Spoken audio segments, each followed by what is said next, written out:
Hello everyone, welcome to Caterpillar. We were discussing the type of reproduction. There are two main type of reproduction. They are asexual reproduction and sexual reproduction.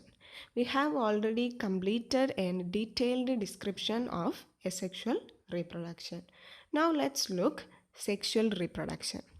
As compared to asexual reproduction, sexual reproduction is an elaborate, complex, and slow process. So, let's begin. In sexual reproduction, the new organism is produced by combining male and female gamete, or male and female gamete fuse to form zygote, which eventually develops into a new organism. So, sexual reproduction is the phenomenon of production of new offsprings through the process of formation of male and female gamete. Here, the male and female gamete sometimes is produced by different individual or sometimes it is produced by same individual. The main point is that there must be a male and female gamete. We know that the offsprings of asexual reproductions are always identical to themselves and to their parents. In sexual reproduction, the offsprings are not identical to each other and to their parents. Why? The reason is simple. That is, in sexual reproduction, the mixing of gene is happening. That is, by combining male gamete and female gamete, the happening the mixing of gene. Mixing of gene always results in variation. That's why the product of sexual reproduction is not identical to each other and to the parents. So, we know that mainly the organisms of kingdom fungi, kingdom plantae and kingdom animalia shows sexual reproduction. And the organism of these kingdoms vary each other drastically. That is, they differ greatly in external morphology, internal structure and physiology. But they share more or less similar pattern in sexual mode of reproduction. Even though they are different from each other very greatly, they show similar pattern in sexual reproduction. That is, in the life cycle of all the organism belongs to these three kingdoms have three phases. That is, their life cycle is divided into three phases. The first phase is juvenile phase or vegetative phase. That is, juvenile phase is in animal and vegetative phase for plant. And the next phase is the reproductive phase and the last phase is the senescent phase. All sexually reproducing organism shows these three phases. That is juvenile phase, vegetative phase, reproductive phase, senescent phase. Let's look these three phases in detail. First, juvenile phase. Juvenile phase is the period of growth in animals. That is, all organisms have to reach a certain stage of growth and maturity in their life before they can reproduce sexually. So, this period of growth in animals is called juvenile phase. So, the vegetative phase is period of growth in plants. So, period of growth in animals is called juvenile phase and the period of growth in plant is called vegetative phase. Next phase is the reproductive phase. The two major events happening in reproductive phase are, in plants it is flowering, and the major event happening in reproductive phase of animals is the breeding or reproduction.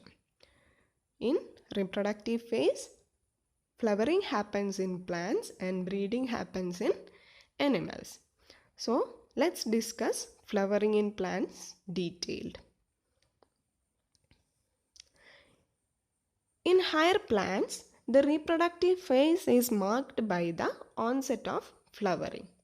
Sexually, there are two types of flowering plants, monocarpic plants and polycarpic plants. Monocarpic plants are the plants which flower only once. After flowering, they produce fruit and die. Example, annual plants and biennial plants. In polycarpic plants, which flower every year or season. We know that the common example that we are seeing every year, the mango tree, that will flower every December to February season. And our kanikona or cassia, it flower in every April. So such type of plants are called polycarpic plants. That is, they flower in every year or season. Example, perennial plants. In perennial plants or polycarpic plants, what would you call the interflowering period? That is, suppose a mango tree flowered during this December 2020.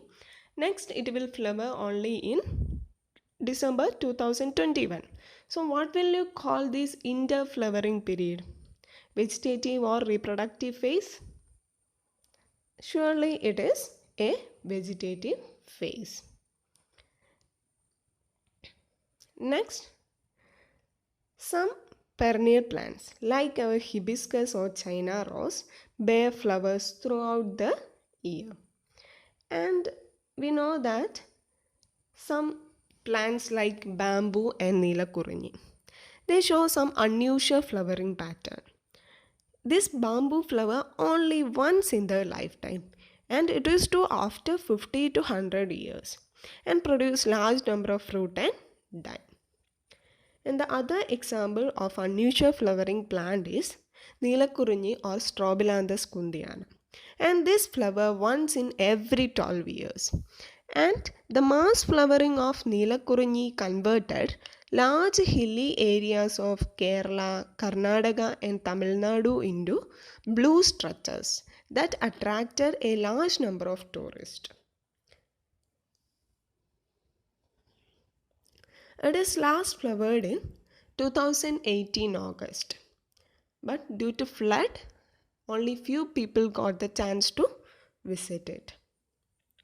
So, in reproductive phase, the major event happening is flowering. And based on flowering type, there are two types of plants, monocarpic plants and polycarpic plants. In monocarpic plants, it flower only once in the lifetime. And polycarpic plants flower in every season or year. Some flowers like bamboo and Strobilanthes kundiana shows unusual flowering pattern. So, the main event happening in the reproductive phase of animal is the breeding. In animal, the juvenile phase is followed by morphological and physiological changes prior to active reproductive behavior. These changes in the body are the indicative of reproductive maturity. And on the basis of the time of breeding, animals are of two types. They are seasonal breeders and continuous breeders. Seasonal breeders reproduce at a particular period of the year. So, examples are frog, lizard, moss birds, deer, etc. That is, seasonal breeders reproduce at a particular of the year. But continuous breeders continue to breed throughout the sexual maturity. Examples are honeybee queen, poultry, rabbit, mice, cattle, etc.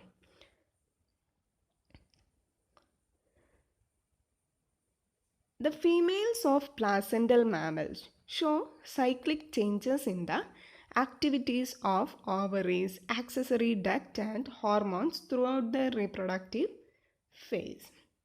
And there are two types of cyclic changes, that is menstrual cycle and estrous cycle.